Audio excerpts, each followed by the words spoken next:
3-7 in their last 10, and the Padres are kind of slowly creeping up on them in the division. We've seen that over the last couple of weeks or so. When it comes to the Dodgers, what is the ideal trade deadline scenario for them?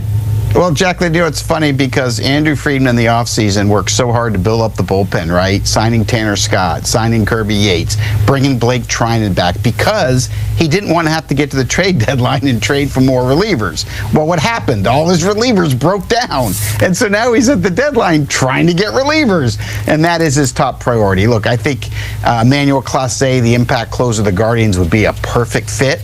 They are looking for a big power bat. And the Dodgers could offer Josu DePaula or Zaire Hope from their minor leagues. Both are top outfield prospects. That's what Cleveland needs long-term. So it's a match. Clase is signed long-term. He's at an affordable contract. And this is what the Dodgers really need more than anything is bullpen help. They also could go to the Twins for Johan Duran or Griffin Jacks as another possibility. Or as we mentioned before, David Bednar and Dennis Santana of Pittsburgh, or maybe Felix Bautista or Gregory Soto or Baltimore as well.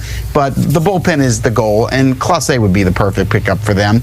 And also left field. You know, people don't talk about this, but Michael Conforto is hitting 186 and hasn't hit for much power. He's got 8 home runs. They're not getting production out there, and it's hard enough that Mookie Betts isn't Mookie Betts right now. And so I can see them pairing up in a trade with the Red Sox for Jarren Duran. Look, the Dodgers are getting some of their starting pitchers back. That means they could have some excess that they could combine in a package to trade to Boston to try to get Duran to play left field, and that would be a huge, huge pickup for their lineup. Relief is the number one goal, but Jacqueline, Clase and Duran would be a perfect deadline deal for them. All right, finally, let's go to the NL Central because that's getting really interesting. It's hard not to start in LA because when we see things that we don't often see, we get excited. You don't often see the Milwaukee Brewers with a 10-game winning streak. That's awesome.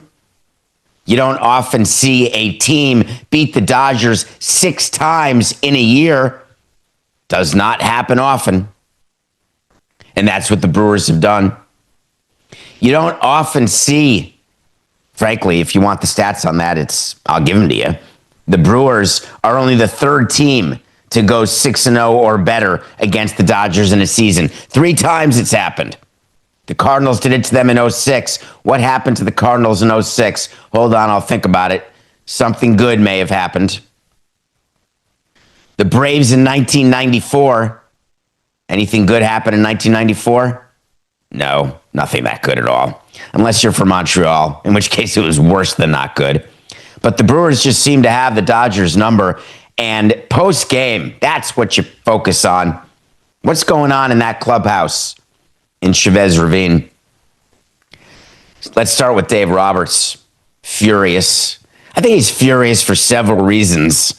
And let's be clear. Number one, he's frustrated.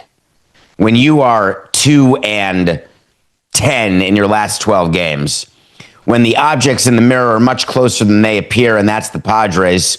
Forget the Giants because post-Devers, they're fading, not climbing. You get frustrated.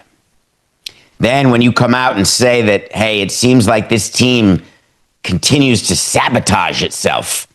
Too many mistakes. He's talking base running. He's talking hustle. He's talking just baseball play. That's what we talk about mistakes. We don't talk about the physical errors. We talk about the mental errors. The Yankees could talk about the same thing, and we'll get to them. But when you think that your team is sabotaging itself, you have to talk to your team, and you have to make some changes. You have to figure out what you're going to do to try to jerk the machine into a different gear, is how we used to put it. We have to grind some gears in order to do something to stop what's happening. Because in baseball, things tend to snowball because you play every day. You'd think that the break, the All-Star break, would provide some sort of natural marker which would have enabled the Dodgers to reset. But things happen during the course of the weekend, whether it's Freeman getting hit in the wrist, x-rays are negative. He could be okay. He may need a day. Mookie Betts is having the worst stretch of his career, so bad that Dave Roberts gave him the day off Saturday. This is good. So let me tell you what happened and then tell you why it's funny. So the manager comes out and says, yeah, we're going to give him a rest. We're going to give him a day, a mental break, a mental health day. Done it with players before. What you do is you say to the player, hey, you're not going to be in the lineup tomorrow. We're not going to pinch hit you. Don't even put your spikes on. Just stay out of the cage. Just come to work and be free. Because in baseball, the mental part of baseball is significant, very significant. If you're giving a player a day off, but you expect that they are available to pinch hit, then you tell them that too. It changes everything about the night before. It changes everything about the day of the game. So Betts got a breather. But Dave Roberts got a little ahead of himself. He said, I don't know how long it's going to be. It could be one night. It could be two. But my expectation is he's going to be back in there tomorrow. Okay, this was giving him the day off on Saturday. But then it was made clear to the media that Betts will be their shortstop. Don't forget, he's not a shortstop. He's a right fielder, a Gold Glove, Hall of Fame right fielder who was playing shortstop. But I digress. It's hard enough to play shortstop and try to hit, but don't worry, pitching and hitting, easy, easy peasy. So Roberts gets it out there. Yeah, we're good. You know, it'll be my decision on how I feel. But I'll tell you one thing. We're not going to move him out of the 2 spot in the batting order because that's not a solution. When a manager comes out and says something, especially in LA, but really any of the 30 cities, you have to have spoken with your GM. Andrew Friedman does the lineups. I'm sorry, Andrew. You know I love you, but let's not try to pretend that Dave Roberts looks around and says, oh, I think I'll move Ohtani out of the 1 hole and I'll put Betts back in there and move Ohtani to the 2 hole. And then Andrew Friedman walks in the clubhouse, looks at the board and says, oh, we have a lineup change. It does not work that way. Ever.